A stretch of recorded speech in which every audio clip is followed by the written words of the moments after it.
Dear friends, good evening. How was your day today? I bet you're ready to relax after a long day. Let's take a moment together. Take a deep breath. Relax your body. Like and subscribe to support us. Share your mood in the comments. Are you ready? Let's begin tonight's stories. So if you ever get assigned to a dorm room and someone tells you not to sleep in a certain bed, listen to them, because you never know whose bed it might have been. You know, there's this super creepy story about our dorms. Not your typical footsteps in the hallway or ghost in the mirror kind of thing. No, this one's about a bed, or more specifically, a bed that just disappeared. So, here's how it goes. A few years back, there was this transfer student named Kevin. He wasn't from around here. He was an international student, quiet guy, didn't talk much. You know the type. Anyway, it was winter break, and while most of the students packed up and went home, Kevin decided to stay. Plane tickets were expensive, and he figured he'd save some money and just chill in the dorms. He got assigned to this 4-person room in one of the older buildings.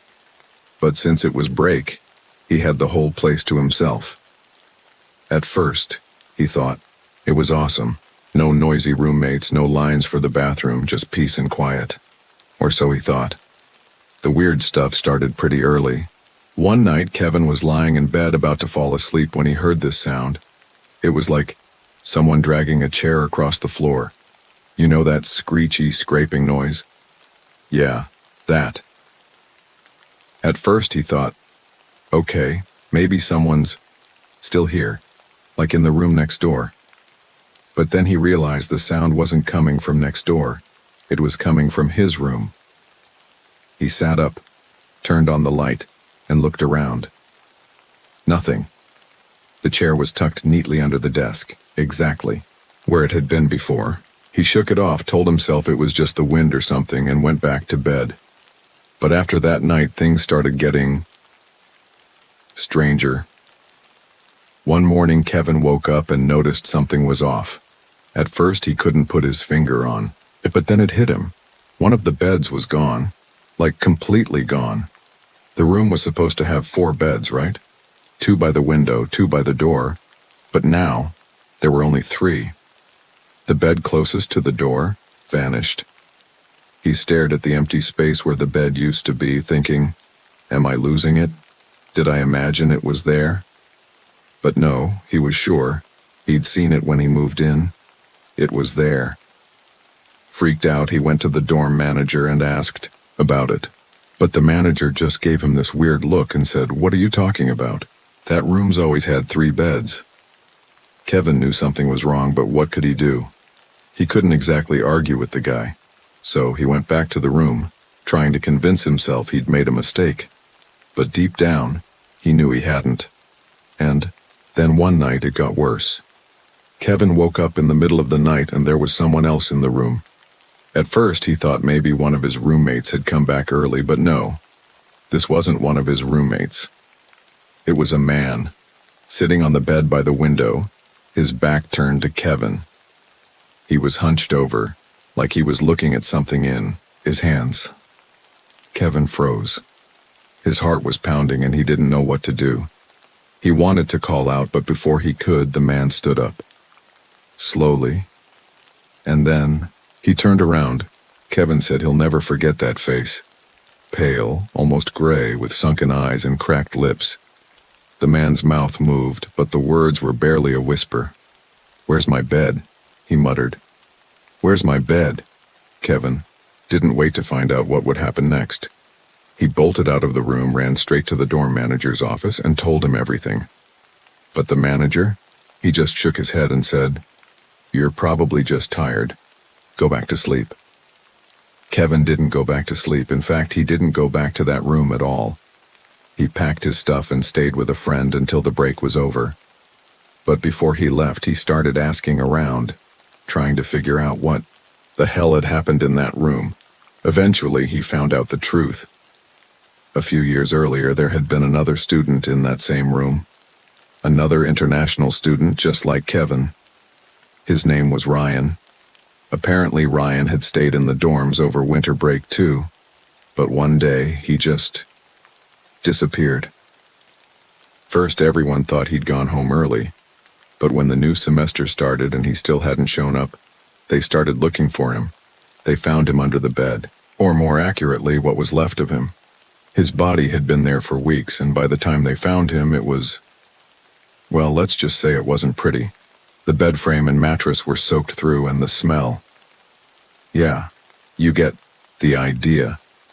The school, of course, didn't want anyone to know about it. They got rid of the bed, cleaned up the room, and pretended nothing had happened. But ever since then, people who stayed in that room started noticing strange things. Beds disappearing, weird noises at night, and sometimes a pale figure sitting on the edge of the bed whispering, "Where's my bed, Kevin?" He transferred out of the dorms after that. But he told this story to my senior, and my senior told it to me, and now I'm telling it to you. So if you ever get assigned to a dorm room and someone tells you not to sleep in a certain bed, listen to them, because you never know whose bed it might have been. I never thought taking a temp job would lead to something this creepy. So here's what happened. My friend Mike called me out of nowhere saying he had an emergency and begged me to cover his night shift. He worked as a security guard at a warehouse, mostly just watching over the place and occasionally moving small stuff. I didn't want to do it at first, but he sounded desperate and even offered me half his pay. So I caved and said yes. The warehouse was in the outskirts of town, a really isolated area. When I got there around 11 p.m., the place was dead silent. There were a few streetlights flickering outside, but other than that, it was pitch black. Mike was already waiting for me at the gate, looking like he couldn't wait to leave. He handed me a set of keys and gave me a quick rundown. Just stay in the office, keep an eye on the cameras, and if any delivery trucks show up, log them in. That's it, I nodded. That's all? Sounds easy enough. Yeah, it's simple, he said, but his voice sounded off, like he was hiding something. Before leaving, he added, "Oh, one more thing. Don't go near Warehouse 3. They're fixing the electricals there, so just stay away." And with that, he took off, leaving me alone in the cold. The night started off pretty uneventful. I was sitting in the office, scrolling through my phone, occasionally glancing at the security monitors. The place was so quiet, it felt like time was crawling. Around 1 a.m., I suddenly heard a loud crash from outside. It sounded like something heavy had fallen over. I grabbed a flashlight and stepped out to check. The sound seemed to have come from Warehouse 3. I hesitated for a moment, remembering what Mike said, but curiosity got the better of me, and I decided to take a look. The door to Warehouse 3 was slightly ajar. Inside, it was pitch black. I shone my flashlight around and saw a bunch of boxes scattered on the floor. Looked like they'd just tipped over. I sighed in relief, thinking it was just the wind or something. But then I heard it, a faint whisper coming from deeper inside the warehouse. "Hello? Is someone there?" I called out, my voice echoing in the empty space. No response. I took a few steps forward, shining my light between the shelves. But there was no one there. Just as I was about to turn back, a raspy voice whispered right next to my ear, "What are you doing here?" I jumped, nearly dropping my flashlight, and spun around. There was no one. The warehouse was completely empty, but the voice, it was so clear, like someone had been standing right behind me. I bolted out of there and ran back to the office, slamming the door shut behind me.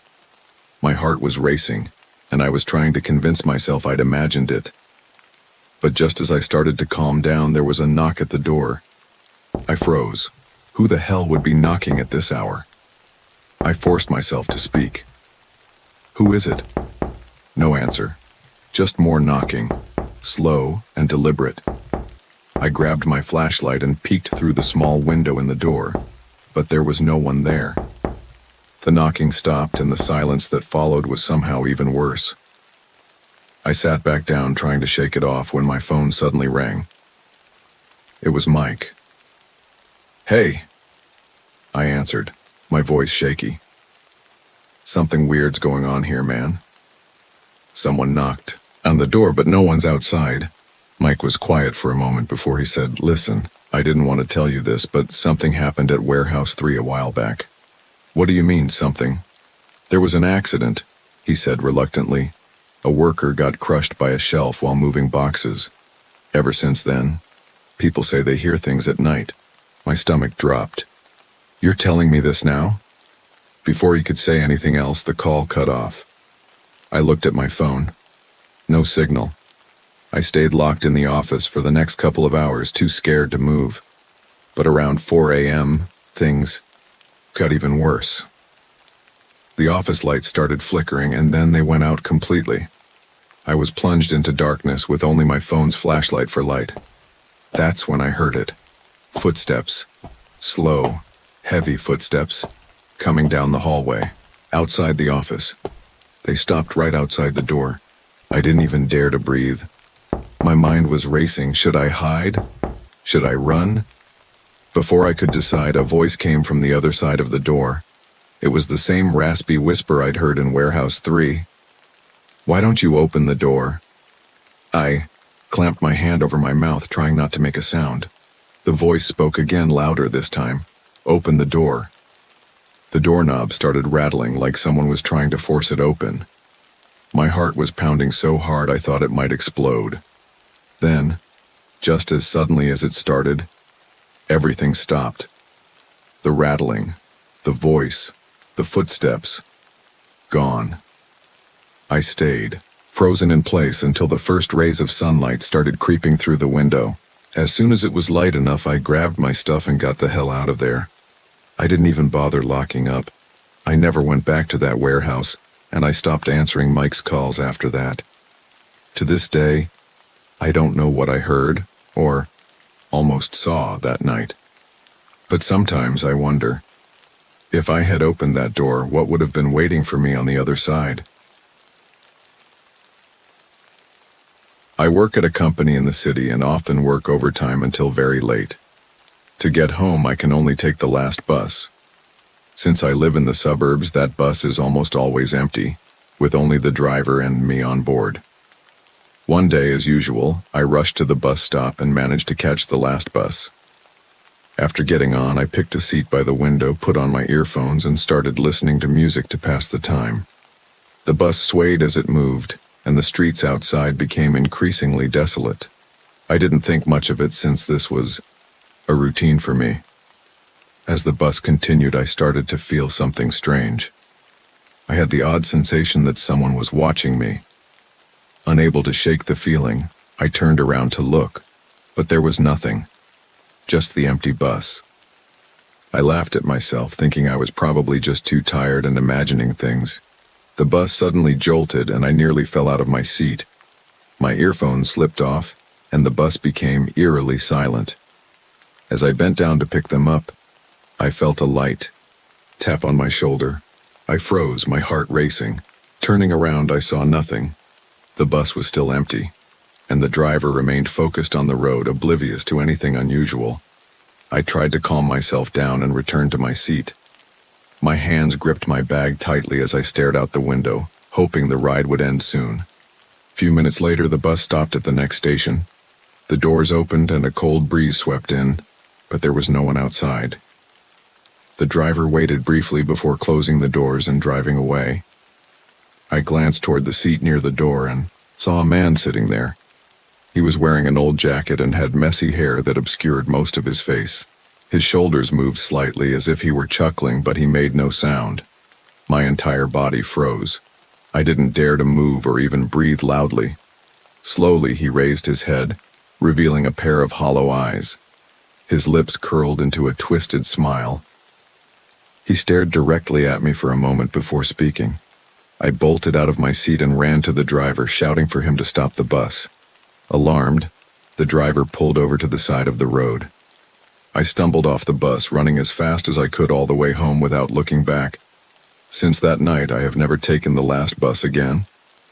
No matter how far the distance, I would rather ride a bicycle or take a taxi to get home.